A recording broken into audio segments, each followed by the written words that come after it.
சிலர் உன்னை பயன்படுத்திக் கொள்கிறார்கள் என்றால் நீ குப்பை தொட்டிக்கு சமம். உன்னால் பலர் பயன் பெறுகிறார்கள் என்றால் நீ நல்ல புத்தகத்திற்கு சமம். எது வந்தாலும் ஏற்றுக்கொள், எது போனாலும் விட்டுவிடு. ஏனெனில் இந்த உலகில் எதுவும் நிரந்தரம் இல்லை. எதற்காகவும் கலங்கி நிற்காதே. ஒவ்வொரு நொடியும் மகிழ்ச்சியாய் வாழ்வதற்கான வழியை தேடு. உன் மகிழ்ச்சிக்கு முன்னால் எந்த இழப்பும் பெரியதல்ல. கோபத்தால் சாதிக்க முடிவதை விட பொறுமையால் ஒருவன் அதிகம் சாதிக்க முடியும். கோபத்தை குறைத்து பொறுமையை பெருக்கிக் கொள்ளுங்கள்.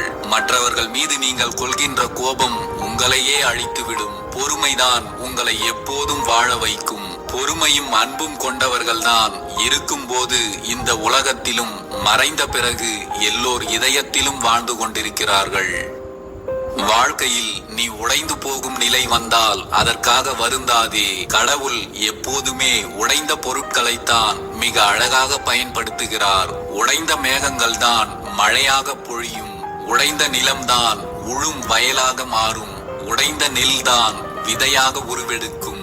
உடைந்த விதைகள் தான் புதிய செடிகளுக்கு வாழ்க்கை கொடுக்கும்.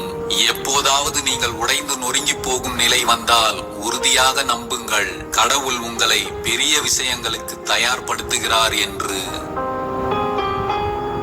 நீங்கள் பேசும் வார்த்தைகளில் அன்பை செலுத்துகிறீர்களோ இல்லையோ, ஒருபோதும் அம்பை செலுத்தி விடாதீர்கள். ஏனென்றால் தீயினால் சுட்ட காயங்கள் கூட விரைவில் ஆறிவிடும். உங்கள் நாவினால் சுடப்பட்ட காயங்கள் ஒருபோதும் ஆறுவதே இல்லை. எல்லா மனிதர்களும் பணத்தாலும் குணத்தாலும் இன்று இருப்பது போலவே நாளையும் இருப்பார்கள் என்று மட்டும் நம்பிவிடாதீர்கள். நொடிக்கு நொடி மாறிக்கொண்டிருக்கும் மனிதர்களை நம்பி நீங்கள் நொடிந்து விடாமல் பார்த்து கொள்ளுங்கள். கொஞ்சம் தூரமாகவே இருந்து விடுங்கள். நம்மை யாரும் தொல்லை என்று நினைக்கும் அளவிற்கு நெருங்கி விடாதீர்கள். நாம் ஒருவர் மீது வைக்கும் அதிகமான அன்பு கூட சில நேரங்களில் சிலருக்கு கசந்துதான் போகிறது. அடுத்தவர்களிடம் நீங்கள் உரிமை எடுத்துக் கொள்ளும் போது அவர்கள் அதற்கு தயாரா என்பதை ஒரு கணம் யோசித்துக் கொள்ளுங்கள். அனுமதியின்றி எடுக்கப்படும் உரிமைகள் அர்த்தமற்ற வருத்தங்களை மட்டுமே உண்டாக்கும் என்பதை தெரிந்து கொள்ளுங்கள். உருவத்தை காட்டும் கண்ணாடி உள்ளத்தையும் காட்டும்படி இருந்தால் இங்கு பலரின் வேஷங்கள் என்றோ கலைந்திருக்கும். எல்லோரும் காயங்களே இல்லாமல் வாழ்க்கையை கடந்திருப்பார்கள்.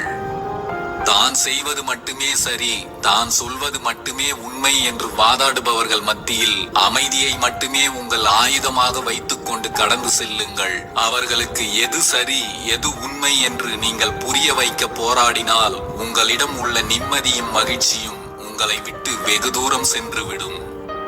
பக்கத்து வீட்டில் ஒரு பிரச்சனை வந்தால் கடவுள் தண்டனை கொடுக்கிறார் என்று சொல்லும் இந்த உலகம், தன் வீட்டில் ஒரு பிரச்சனை வந்தால் மட்டும் கடவுள் சோதிக்கிறார் என்று மாற்றி பேசும் பெரும்பாலான மனிதர்களின் மனங்களே சுயநலத்திற்கான சிறந்த உதாரணங்கள்.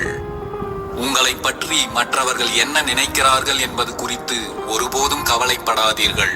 எப்படி உப்பின் மதிப்பு உணவில் இல்லாத போது உணரப்படுகிறதோ அதுபோலவே உங்களின் மகிமையும் ஒரு நாள் உணரப்படும். அதுவரை பொறுமையாக இருங்கள்.